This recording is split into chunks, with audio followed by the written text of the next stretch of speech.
মুকুন্দ সরকার আর নরহরি সরকার যখন দাঁড়িয়ে আছে, তখন শিবাসকে বলছে মহাপ্রভু, শিবাস, ওদের মধ্যে যে ছোট ভাই তাকে বলে দাও সে আমার সঙ্গে সারা জীবন থাকবে, আমি তাকে কৃপা করলাম। আর যে বড় ভাই তাকে বলে দাও সে আমার 100 জন্ম কৃপা পাবে না। বলছে যে বড় ভাই সে 100 জন্ম কৃপা পাবে না, আর যে ছোট ভাই সে সারা জীবন আমার সঙ্গে থাকবে আর হরিনাম করবে। শিবাস এসে বলছে তোমাদের মধ্যে ছোট ভাইকে? আমার নাম হলো নরহরি সরকার, আমি ছোট ভাই। তোমার জন্য প্রভু বলেছে তুমি সারা জীবন প্রভুর সঙ্গে কীর্তন করবে, হরিনাম করবে আর থাকবে। বড় ভাই বলছে আমার জন্য কি বলেছে? তোমার জন্য বলেছে তুমি 100 জন্ম সঙ্গ পাবে না, 100 জন্ম কৃপা পাবে না। যেই না বড় ভাইকে বলেছে তুমি 100 জন্ম সঙ্গ পাবে না, কৃপা পাবে না, আমি বড় ভাই নাচতে শুরু করেছে, জয় গৌর জয় গৌর জয় গৌর। শিবাস মনে মনে ভাবছে লোকটার মাথা খারাপ হয়ে গেল বলে কেন?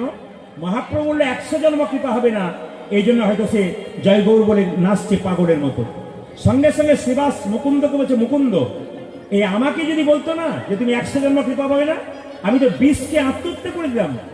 এই কথা শুনে মুকুন্দ বলছে, শোনো শোনো শিবাস, প্রভু যদি বলতো কোন জন্মে সঙ্গ পাবো না,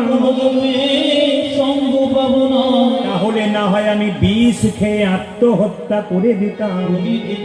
প্রভু বলেছে 100 জন্ম সঙ্গ পাবো না, 100 জন্ম না হয় গৌর গৌর বলে কেঁদে বেড়াবো। যখন 100 জন্ম পেরিয়ে যাবে, 101 জন্মে প্রভুর সঙ্গ পাবো,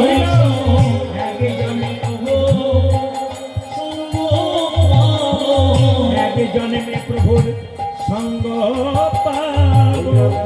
আমি 100 জন্ম কেঁদে বেড়াবো, একই জন্মে প্রভুর সঙ্গ